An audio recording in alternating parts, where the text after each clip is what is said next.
Pretty big football game tonight. It is the Patriots against the Giants in Foxborough to wrap up Week 13. The Patriots going for a 10th straight win. The Giants trying to avoid a 7th straight loss. What could go wrong, right? Back with Trav, I am Adam. Ed Valentine joins us. Big Blue View does a great job covering New York, has for a good long while. Ed, welcome to the program. It's good to see you. Hey, thanks for having me, guys.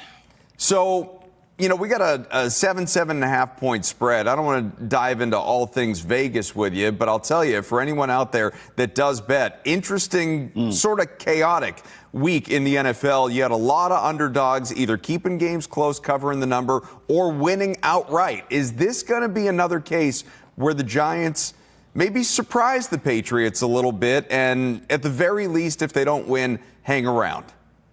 Are we trying to give Giants fans hope here? Isn't it too late not for that? Not on this audience, we're not, but trying to keep it realistic anyway. Well, look, it's interesting. I mean, the Giants were 13.5-point underdogs to the Lions a few days ago. Yeah. So, you know, I'm not sure Jackson Dart makes that much difference. But the weird part about it is the Giants are 2-10. Their defensive coordinator just got fired, okay, because the Giants have blown 5 double-digit leads this year already.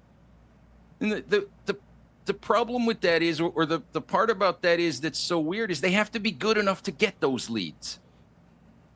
You know, you have to be good enough to get those leads to blow them, so they're just a weird 2-10 team because they should be better than this. Ed, I feel like I had a sigh of relief when I saw it was Jackson Dart. and here's what I mean. You know, I thought this team is kind of fun with the Jameis Winston. I know Russell Wilson hasn't worked out towards the end of his career, but it's still Russell Wilson, right? It's a veteran guy that could beat you any given Sunday or Monday in this case. So when it was Jackson Dart, when they announced he's starting, I thought, good for the Patriots. Am I reading this wrong? This team looks better with Jameis under center. I had the exact same feeling. I'm so glad you asked this question. I mean, is this an advantage for the Patriots to see Jackson Dart tonight, or does it even matter at this stage who plays quarterback for this crappy Giants team? Well, I will answer that this way. I think Giants fans who can get past the concussion issue and the, oh my God, he had a concussion, they should shut him down until next year, you know, which is nonsense, okay?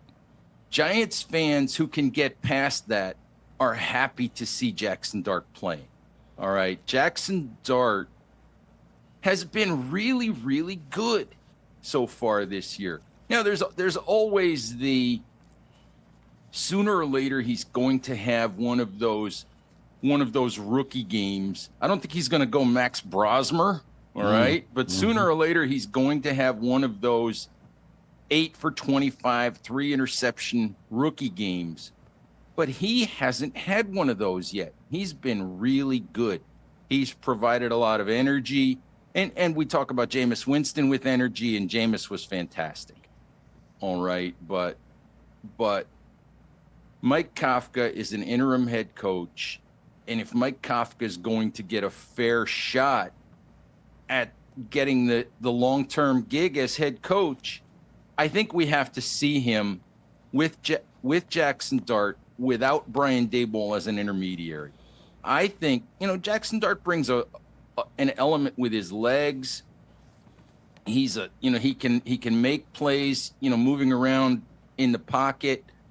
He's been better, I think, than anybody would have expected. But like I said, sooner or later, he's going to have one of those rookie games, and we'll see if it's tonight. Yeah, I'm just really interested in the offensive philosophies for both of these teams tonight because, again, strengths and weaknesses, when you consider them, like on the Giants side, for instance, there's going to be a lot of pressure on Dart, in large part because the Patriots are so stout against the run. And so for Tracy, for Singletary, it's not going to be a great opportunity. Conversely, Drake Maye may not have to do as much because the Giants are woeful against the run. So this could be a Henderson-Stevenson kind of game in prime time. How do you think this plays out in that regard, the run game on both sides? Well, it's really interesting. I'll talk about the Giants' offense first. their offensive line has been a problem for a decade now. Yep. But the offensive line has been better than people want to give it credit for this year, but it's been better mostly in pass protection. It's been a really good pass protecting offensive line. To Mike Kafka's credit, when it comes to the run game, they don't blow anybody off the ball as an offensive line. To his credit, what he's done is he has really schemed the run game. In the last few weeks, they've been pretty good with the run game. They'll try inside zone, and if that doesn't work, they'll try something else. They'll try different blocking schemes. They'll try with the tight end in the backfield as a lead blocker. To his credit, I don't think he'll give up on the run. I think what you'll see is him sort of probe to find something that's functional, to give Dart a chance, not to have to throw the ball 45 or 50 times, because that's not a recipe for success. Yeah. On the defensive side of the ball, that lack of ability to stop the run is the biggest reason Shane Bowen got fired last week. It really is. They have better talent than they've displayed on the defensive side of the ball. They have far better talent. They have Dexter Lawrence, who, albeit he'll be limited tonight with an elbow injury, and he has not had a great year. They have Brian Burns having the best year of his career. They have Abdul Carter. They won't have Kayvon Thibodeau. They'll get Paulson Adebo, who's a good cornerback, back tonight. But they have made the same fundamental mistakes all year long in terms of run defense. Not properly setting the edge, not properly fitting gaps, from the linebacker level, not tackling incredibly well in the secondary. They've been making those mistakes since week 1 or week 2, and they never got corrected. They never got changed. So I think from a Giants perspective, Charlie Bullen, the interim defensive coordinator, you can't reinvent the wheel. You can't start over in week 13, but it's going to be interesting to see if they fundamentally play a little bit better tonight.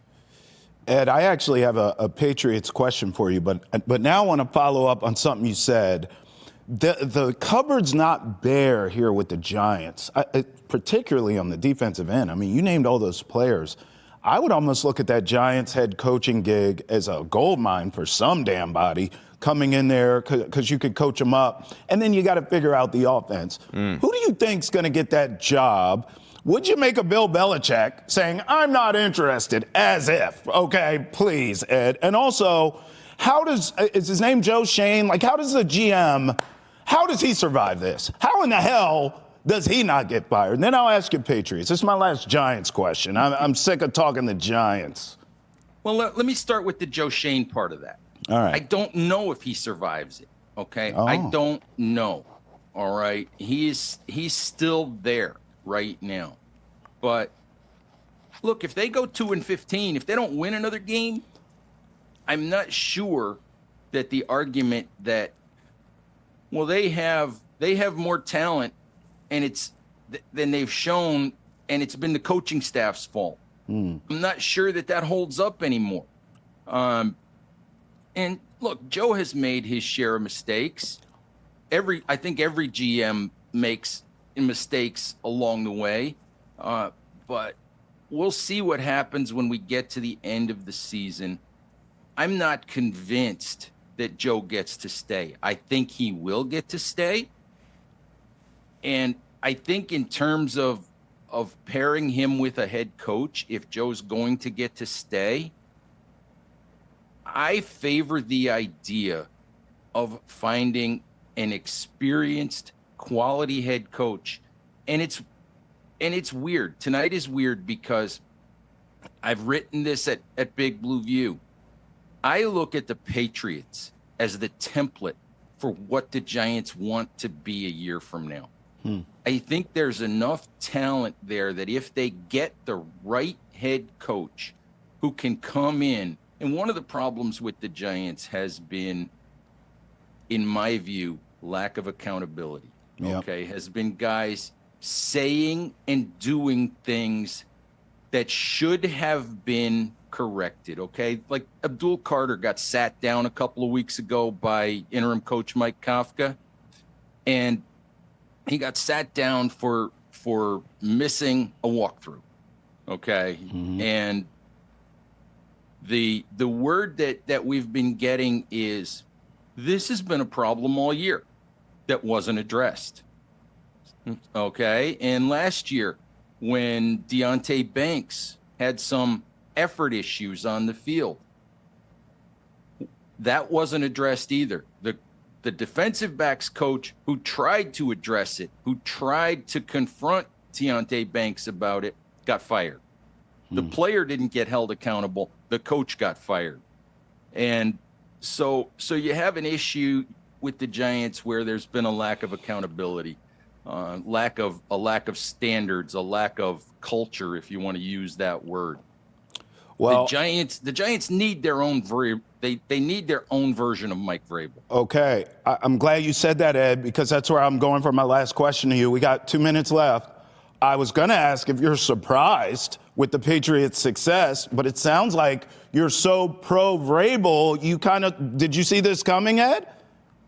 Maybe not this year at this level, but with Mike Vrabel, absolutely. And Giants fans always scream about, oh, why didn't the Giants get Vrabel? Well, if Mike Vrabel was going to coach in 2025, he was always going to go to the Patriots. He was always going to New England. But what the Giants need, in my view, is not an offensive mind, not a defensive mind. They need a culture setter. They need a guy who, if you screw up, he's going to hold your feet to the fire. That's what they need. I don't know who that guy is at this point. I don't know who it is, but that's what they need. I'm not, like I said, I'm surprised in New England that it's happened this quickly, but they have their quarterback, they have their coach. And when you have those two things, the rest of it tends to fall into place. Ed, before we let you go, how about a prediction for tonight's game? Oh, I cannot pick the Giants to win. I think in typical Giants fashion, they will put up a good show. They will make it a 7-point game, a 10-point game. They will make it something like that. You know, they'll have an opportunity, but but I can't pick the Giants to win. So I'll pick the Patriots to win a pretty competitive game. I like that. I'm going 26-20, Pats. Could be another day the dogs barking. We'll see. Be a fun way to bookend Week 13. Ed Valentine, Big Blue View. Check him out there. Ed, thanks so much for hopping on the show.